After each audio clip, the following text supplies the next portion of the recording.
கர்த்தருடைய பரிசுத்த நாமத்துக்கு மகிமை உண்டாவதாக. இன்றைய நம்பிக்கையின் விதைகளோடு உங்களை சந்திப்பதில் மகிழ்ச்சி அடைகிறோம். சங்கீதம் 113 அதிகாரம் 3வது வசனம்.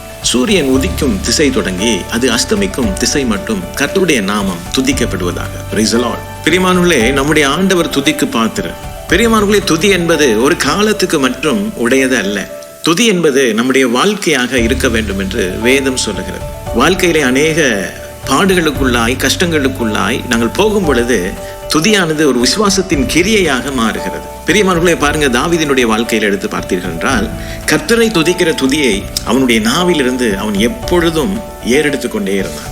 அதே போலதான் ஒரு சூழ்நிலை வரும் பொழுது சிறைச்சாலையிலே பவுலும் சிலாவும் அடைக்கப்பட்ட நேரத்திலே அந்த தழும்புகள் அவர்களுடைய சரீரத்திலே காணப்பட்ட போதிலும் அவர்களுடைய விசுவாசத்தின் வெளிப்பாடானது அங்கே துதியாக வெளிப்பட்டது. அந்த துதி சிறைச்சாலை அஸ்திவாரங்களை அசைத்தது என்று வேதம் சொல்லுகிறது.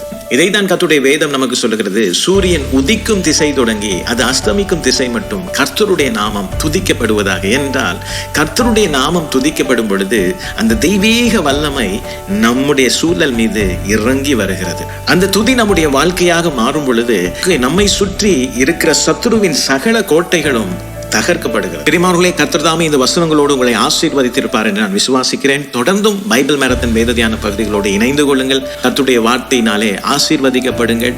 இன்று உங்கள் எரிகோக்களை துதியினாலே நீங்கள் தகர்த்தெறிகிறதுக்கு கர்த்தர் உங்களை அழைக்கிறார். God bless you.